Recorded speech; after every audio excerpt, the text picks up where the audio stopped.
that said, "Dear citizen of planet Earth." I was working as an engineer in Seattle at Boeing. It was a paper letter, came in the Yeah, mail, it was a paper letter. opened it up, thought that's cool. Great respect for Dr. Sagan. Because I didn't feel like it was very personal. It says, "Dear citizen of planet Earth," and I said, this is not to me, Neil Tyson. This is to, at the time, 4 billion people. I love what they call people when they're from places, you know? Right. If you're in Boston, you're a Bostonian. Boston. New York, I'm a you're New Washingtonian. Yorker. I'm a New Yorker. And there's some weird ones. I'm a Los Angelian. Yeah, Los Angelino. And then if you're like from Saturn, you're Saturnian. Saturnian. Jupiter, you're Jovian. Jovian. Now, I'm very hopeful that in orbit around Jupiter, in orbit around the Jovians, will be the Europanians. No, there'll be the Europeans. It's got to be. I want a Europanian. No, not Europeans, Europeans. they're over there. I mean, you can fly there in a conventional airplane. People always say, what's the name of Earth? Because Earth does have a name. It's not Earth.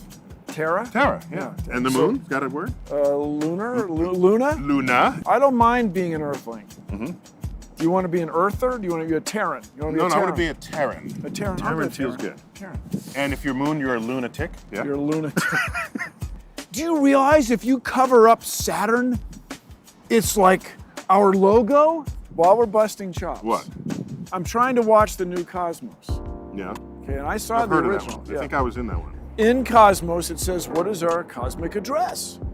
New York City, New York, United States, Earth, Sun, what? But it was like you had written a paper letter on an envelope, writing with a pen. But now it would be New York.New York.USA.Earth.solar system. At Cosmos. Yeah, and that really threw me off. It would have to because be it's in sort of older- email style. Yeah, it was an older reference lost, I think, on many of the It younger threw viewers. you off. It did not throw you off. I'm a mess. Look at me. Just I used to be taller. Yeah, you went through counseling. I first met this guy on the board of the Planetary Society. 1997, I believe. Was that when it was?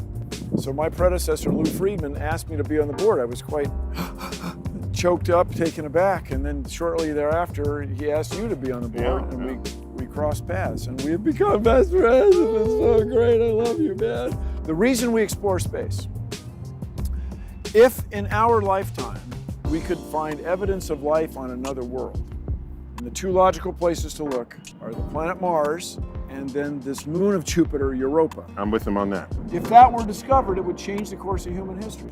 Well, biologists would finally have another example of life rather than pretending that they have actual biodiversity here on Earth when all life they've ever studied has DNA in common with one another. Does life need liquid water? Does life have metabolism? Does life need this? Is a virus alive? Is crystal alive? They're asking these questions because they don't have 7 exampers of life. So if you how had, would that no, I'm inform- talking. If you had 7 examples of life, you could say, here's what they all have in common. And this that uses liquid methane, and it uses liquid water. So liquid water is not important. It's just that it has a liquid. Or what if they all have liquid water? Then you got good argument. If they all have DNA, now you can talk about what life is and what's So not. that's the question. That's all I'm saying. We have done an analysis, it seems quite reasonable, that just keeping the NASA funding just growing with inflation, we could have humans orbiting Mars in 2033. I will add that whoever is orbiting Mars in 2033 is in middle school today. That's pretty cool. Working together, I claim we can, dare I say it, change the world.